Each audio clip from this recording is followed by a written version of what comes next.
जो गुलाम नबी आज़ाद साहब है, आपने कहा तो उन्होंने मतलब जब वो 27 मंथ तक वो पावर्स में रहे थे, उन्होंने बहुत सारी डेवलपमेंट की हैं। हमारे गुंदों में भी उन्हीं की जो हॉस्पिटल हैं वो भी उन्हीं के हैं, कॉलेज भी उन्हीं के हैं। तो बहुत सारी जितनी भी डिस्ट्रिक्ट डोडा में भी, डिस्ट्रिक्ट किश्तवाड़ में भी, हर जगह उन्हीं की डेवलपमेंट है। उसके बाद जब 27 मंथ के बाद उनकी पावर। नमस्कार, आप देख रहे हैं जम्मू परिवर्तन और मैं हूं विकास मन्हास। तो मेरे साथ अभी बीडीसी चेयरमैन है कहारा की। चलिए इन्हीं से बात करते हैं। और काफ़ी दबंग भी हैं और हमेशा जो है इनकी आवाज़ जो है चनाब वैली में आजकल गूंज रही है। मैम, अपना नाम बताएं। और कुछ समय पहले मैंने आपका एक भाषण भी देखा था जहाँ पर गुलाम नबी आज़ाद के सामने आपने बहुत सारी बातें कही थी। सबसे पहले मैं आपके चैनल का थैंक्स करती हूँ। I am Fatima Farooq, BDC chairperson, block Kahara, district Doda. हमें बड़े दुख से कहना पड़ता है कि हम हर बार मतलब गरीब मुस्तहिक की आवाज़ उठाते हैं, लेकिन यहाँ पे मुझे नहीं लगता है कि किसी गरीब या मुस्तहिक या यंग यूथ का कोई काम हो रहा है। असर रसूख वालों के काम हो जाते हैं, पर जितने भी हमारे मुस्तहिक यंग यूथ है वो रह जाती है। जैसे कि हमने पहली दफ़ा भी बहुत सारी डिमांड्स दी हुई थी, पर उस पर कोई भी एक्शन या कोई भी रिज़ल्ट हमें नहीं आया। और आज भी हमने बहुत सारी मतलब वहाँ पे बोलने का मौका नहीं मिला, लेकिन हमने बहुत सारी डिमांडें दी हैं। तो इंशाल्लाह हम उम्मीद करते हैं, उन्हें हमें यकीन भी दिया है कि जितनी भी आपकी डिमांड्स हैं ये पूरी होगी। आज आप गवर्नर से मिले, आपने कहा कि इतनी बहुत सारी डिमांडें दी हैं, किन दिक्कतों का जो है आज भी सामना करना पड़ता है। और आपके ही वहाँ के रहने वाले केंद्रीय मंत्री भी रह चुके गुलाम नबी आज़ाद, हाल ही में उन्होंने पार्टी छोड़कर अपनी नई पार्टी बनाने का फैसला भी लिया। देखिए, अगर बात करें तो हमारे जो गुलाम नबी आज़ाद साहब है, आपने कहा तो उन्होंने मतलब जब वो 27 मंथ तक वो पावर्स में रहे थे, उन्होंने बहुत सारी डेवलपमेंट की हैं। हमारे गुंदों में भी उन्हीं की जो हॉस्पिटल हैं वो भी उन्हीं के हैं, कॉलेज भी उन्हीं के हैं। तो बहुत सारी जितनी भी डिस्ट्रिक्ट डोडा में भी, डिस्ट्रिक्ट किश्तवाड़ में भी, हर जगह उन्हीं की डेवलपमेंट है। उसके बाद जब 27 मंथ के बाद उनकी पावर्स ख़त्म हो गई, तो उसके बाद हमारी कोई भी डेवलपमेंट नहीं हुई, सुनवाई तो हमारी कहीं भी नहीं हुई है। और रही बात हमारी यंग यूथ की, तो आज देखिए आपके यंग यूथ बेरोज़गारी से कैसे ड्रग्स की तरफ जा रहे हैं और बड़े बड़े पंगे कर रहे हैं। आप खुद देख रहे हैं, अगर उन्हें कोई रोज़गार मिल जाता या कोई और जॉब्स मिल जाती तो शायद वो इस तमाम गुनाह से बच जाता था।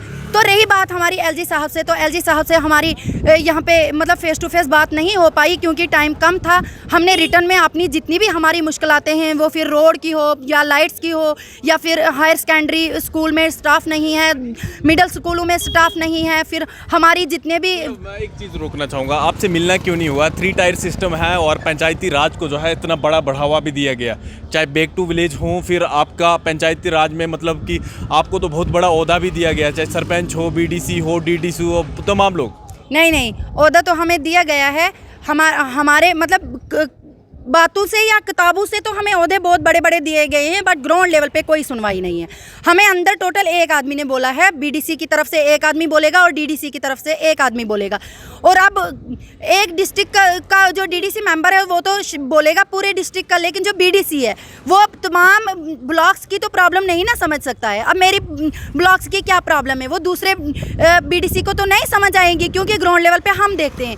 लेकिन हमने दी है डिमांड्स, तो लगता तो मुझे नहीं है कि ये कामयाब हो, मतलब हमें रिजल्ट आएगा या इस पे कोई एक्शन होगा, बट हम उम्मीद कर सकते हैं कि होगा। क्या सुनवाई समझते हैं आप? मतलब गवर्नर के पास भी नहीं, फिर यहाँ का एडमिनिस्ट्रेशन भी जो है इस तरह से नेगलेक्ट करता है। एक तरफ से आप कहते हैं कि हमारे उस एरिया में ना ही बिजली की अभी तक जो है सुविधाएं नहीं है, और तमाम एक आप भी एक युवा हैं, और क्या प्रेरणा जो है बाकी सारी महिलाओं को भी मिलती है।